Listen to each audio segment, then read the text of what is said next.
5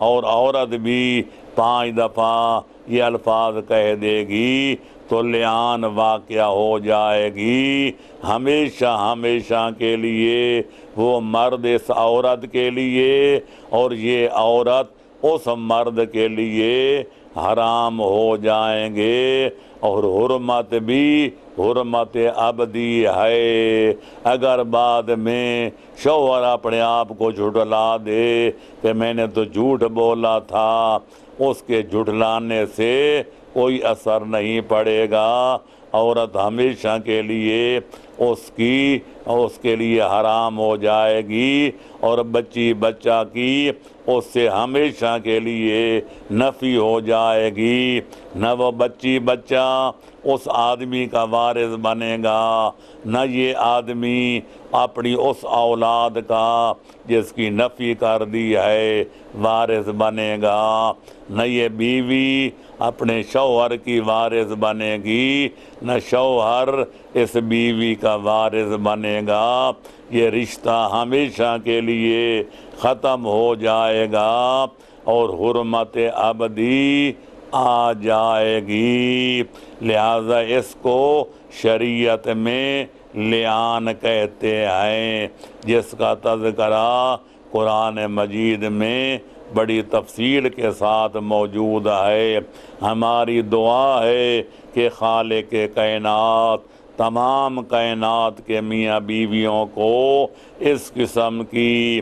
فاحش غلطیاں کرنے سے محفوظ رکھے، اور گھر کو جہنم بنانے سے ان کو محفوظ رکھے۔ وہ گھر کو اگر بنا سکتے ہیں تو جنت نظیر بنانے کی کوشش کریں، اس کو مثالی گھرانہ بنانے کی کوشش کریں کہ دنیا مثال دے کہ اگر گھر میں محبت ہو تو فلاں میاں بیوی کی طرح، گھر کی رونقیں ہوں تو فلاں بیوی میاں بیوی کی طرح، امن و آشتی ہو تو فلاں میاں بیوی کی طرح۔ اور میں سمجھتا ہوں اگر کائنات کے مرد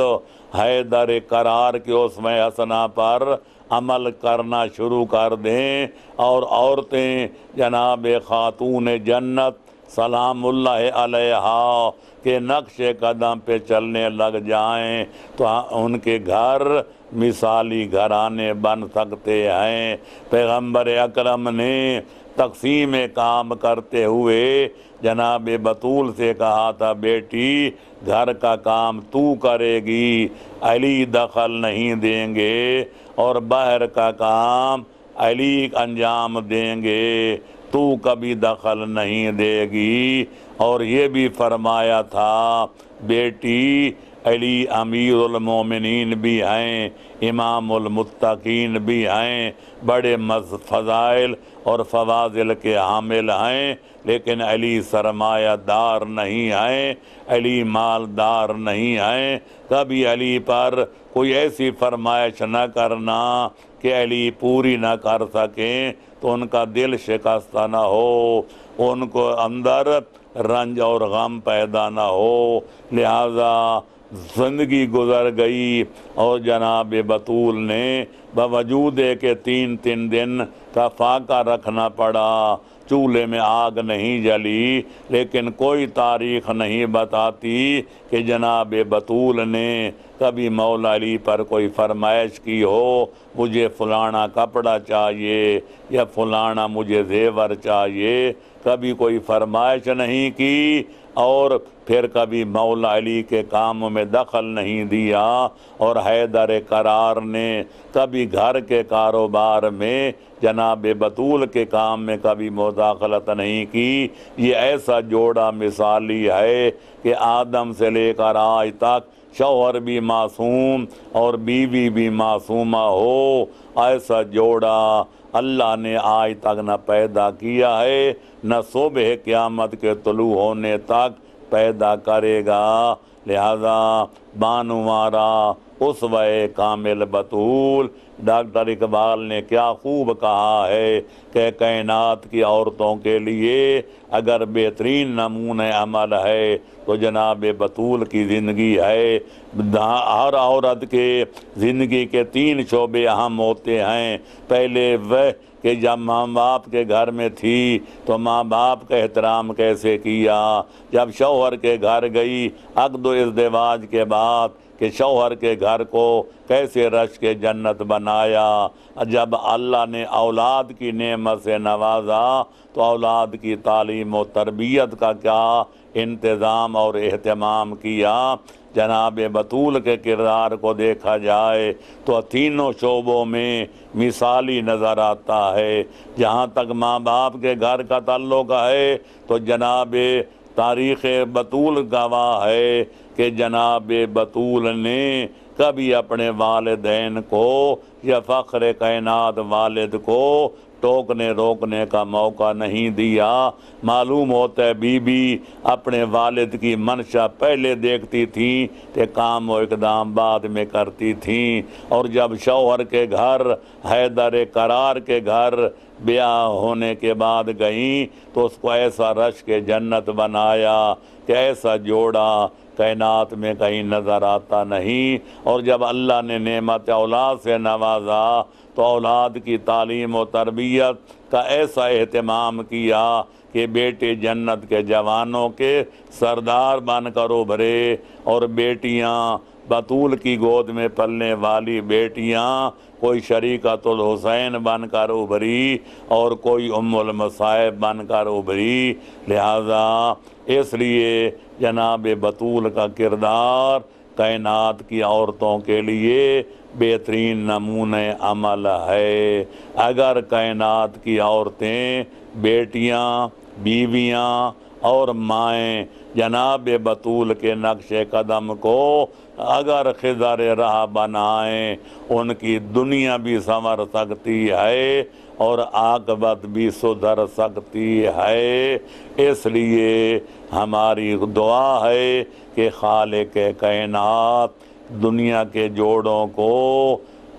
علی اور بطول کے نقش قدم پر چلتے ہوئے اپنے گھروں کو رش کے جنان بنانے کی توفیق عطا فرمائے، اور تاکہ ہر قسم کے فتنہ و فساد، بغض و عناد اور جنگ و جدال اور قتل و قتال کا دروازہ ہمیشہ کے لیے بند ہو جائے۔ ہماری دعا ہے کہ خالق کائنات اس دعا کو قبول فرمائے اور تمام مردوں عورتوں کو جناب امیر المومنین، امام المتقین اور سید النساء العالمین کے نقش قدم پر چلنے کی سعادت عظمیٰ عطا فرمائے، تاکہ ہمارے گھر رش کے جنان بن جائیں اور ہر قسم کی فتنہ و فساد کا سد باب ہو جائے۔ وما ذالک علی اللہ بعزیز وآخر دعوانا ان الحمد للہ رب العالمین۔